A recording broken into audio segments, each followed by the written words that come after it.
Is this Red Sox prospect ready to make a big impact in 2025?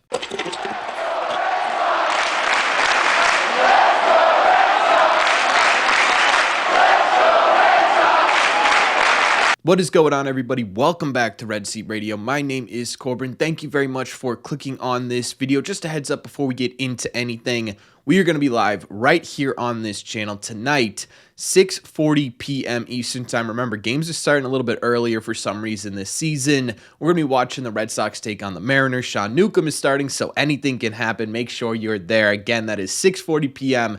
tonight right here on this channel. But anyways, before we get to that, we got some things we got to talk about. And right now, one thing the Red Sox fans are complaining a whole lot about with this team is the middle relief options for the Red Sox. Well, one solution might be to call up one of the prospects in their system. And the prospect I'm talking about is this prospect by the name of Shane Drohan, who has kind of had a weird path to get to where he is with the Red Sox. The Sox signed Shane Drohan originally back in 2021 out of Indie Ball, where he quickly rose to the system. There was even a point here where some people considered him a top 10, 15 prospect with the Boston Red Sox. He ended up fizzling out a little bit, getting to AAA, and last year he was actually drafted in the Rule 5 draft by the Chicago White Sox. Now, with the Chicago White Sox, he struggled a bit, posting a 7.71 ERA in 12 games with a lower, but still not great, 5.11 FIP. Some injuries mixed in there as well, and eventually what this boils down to is he did not make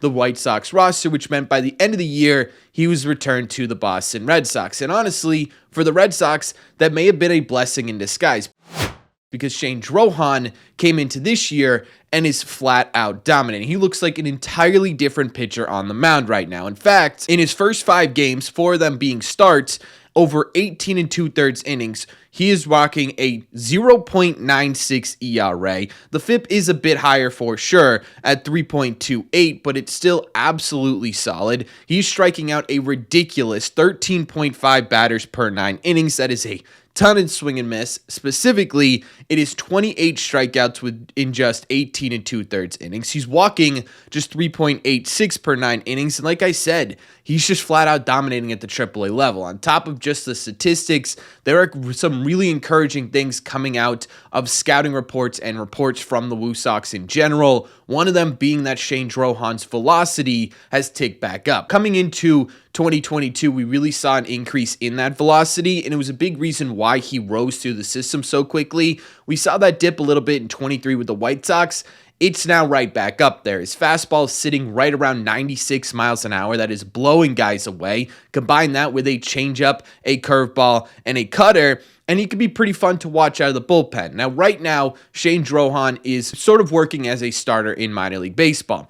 So why do I think he could be good out of the bullpen? Well, it's because, one, I think his stuff would play better in shorter bursts, but 2, he has some experience doing both. With the Red Sox, he's been mainly a starting pitcher throughout the entirety of his time here, but he has spent some time in the bullpen. And with the White Sox, he was mainly a relief pitcher. He has experience doing both things. Yes, the White Sox statistically didn't work out, but there was also some injury mixed in there as well. So I think he can handle a bullpen role. I think the statistics are good enough where you're sitting there saying, when can you get this guy up to Major League Baseball?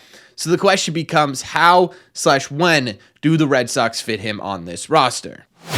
The answer to this question, honestly, is both really simple and then really complicated, and I'll explain exactly why. The first step in this is to get Shane Drohan on the 40-man roster. This is the simple part, because recently, in order to get Hunter Dobbins up here to make a spot start, the Red Sox DFA'd Michael Fulmer, which means he's no longer on the Red Sox 40-man roster. In fact, he is now a free agent in Major League Baseball. That means the Red Sox have 39 out of 40 players on their 40-man, which means the simple solution here is all you got to do is pencil Shane Drohan's name into the 40-man roster and he's good to go, right? That's an extremely easy answer for the Red Sox, even with the return of Brian Bayo, which, sidebar, last night was, I would say, pretty solid for him, right? I think there was a lot of laboring. He didn't look super fantastic on the mound, but the damage at the end of the day was solid. You only allowed 1 run in 5 innings.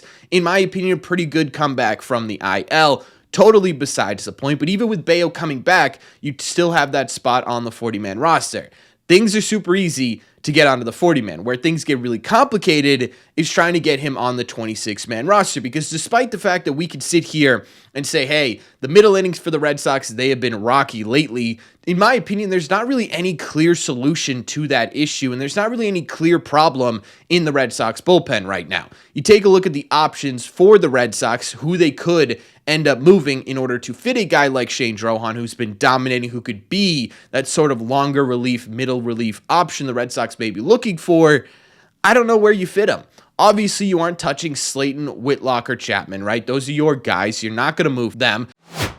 You're probably not going to move Liam Hendriks either. I think the Red Sox are going to try and make Liam Hendriks work. I think he's come out here and he actually looked good last night. Didn't look good in his first start, but you're simply not going to move that guy. So that's 4 players right off the bat that you're not going to touch most likely in order to bring anybody up, which leaves you with a couple of options. One of them, Brennan Bernardino, who's allowed 2 earned runs in 8 appearances so far. I don't think he's been the problem with the middle innings of this team. You've got Justin Wilson, who's given up 4 earned runs in 10 appearances, which is much worse, even in a small sample size, than Brennan Bernardino. But at the same time, too, this is a guy who, one, doesn't have any options left, which means in order to remove him from the 26-man roster, the Red Sox are going to have to DFA him, which means you're losing an arm, which if you can avoid, I think a lot of people would, especially a team like the Red Sox. 2, you gave this guy a major league deal in the offseason. You wanted him to be a part of the major league club here.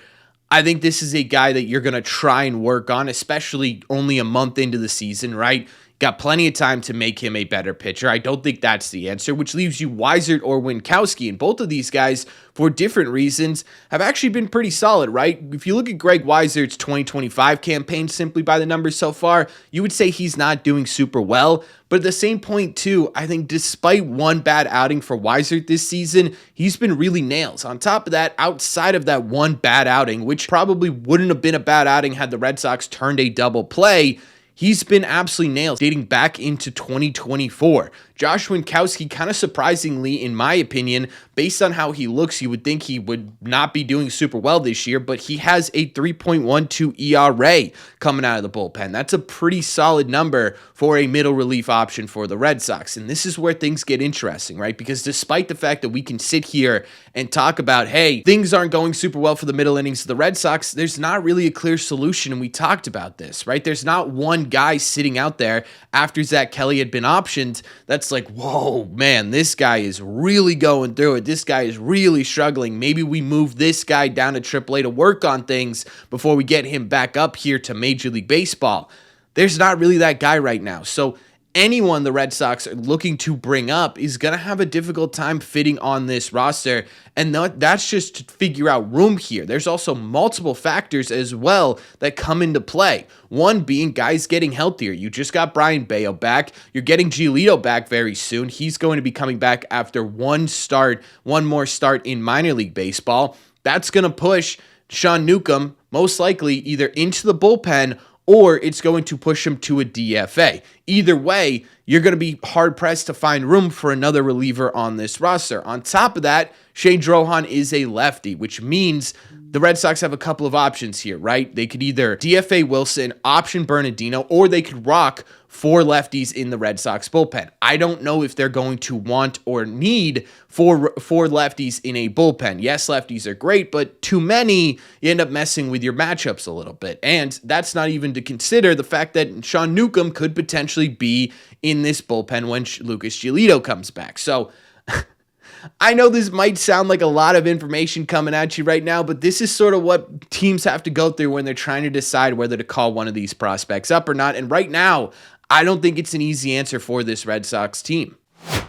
So we're looking at Shane Drohan. I think the why in how can he make a huge impact is super easy, right? You look at what he's doing in AAA right now, and he's one of the best pitchers in AAA baseball, period. He's one of the best pitchers in the Red Sox system at the moment, period. This guy has a ton of talent. We've seen it before, right? The Red Sox are finding ways to get him back there again. You talk about what could the Red Sox need at the major league level here? A middle reliever is probably towards the top of that list right now. Shane Drohan could absolutely be that guy, especially with the velocity ticking up in shorter bursts. At 96 could look like 97, 98. And all of a sudden, you're talking about a flame-throwing lefty that you can bring into the 5th or 6th inning here and kind of lock down defenses, which is great and exactly what you need. However, the how is a bit more complicated, right? And I think that's what we're going to see a lot throughout this regular season is any prospect that's doing well in minor league baseball, we're going to have a real conversation about the how. It doesn't matter if you're on the pitching side, and it doesn't matter if you're on the position player side. The Red Sox have a ton of talent at the major league level right now, and fitting anybody in is going to be extremely complicated. So I don't know when Shane Drohan does make his impact with the Red Sox, but all I know is when he does, I think he could be a high impact type guy.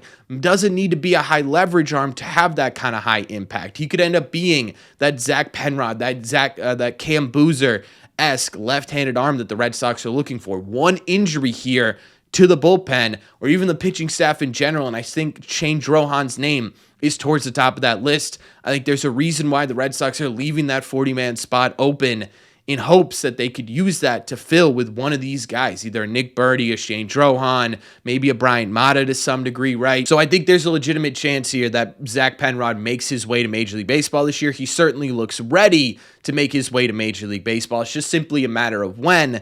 And like I've been saying, that's not an easy question to answer. So let me know all your thoughts in the comments down below. What do you guys think about Shane Drohan? What do you think about this start? Where do you think he fits in on this team? If you were the Red Sox, when would you call him up? And who would you move in order to make that happen? Let me know all your thoughts in the comments down below. As always, if you made it to the end of this video, do me a favor. Make sure you guys have hit that subscribe button if you haven't already. If you're new here, we talk Red Sox content almost every single day. Also, make sure you guys have hit the like button on this video as well. It just simply helps out a ton, and it's the best way to let me know you're enjoying the content. As always, if you want to listen instead of watch these episodes, all you got to do is head over to your favorite podcasting app and look up Red Seat Radio. Thank you all very much for clicking on this one. I will see you later today, 6:40 p.m. Eastern Time, right here on Red Seat Radio. And as always, in the Red Seats.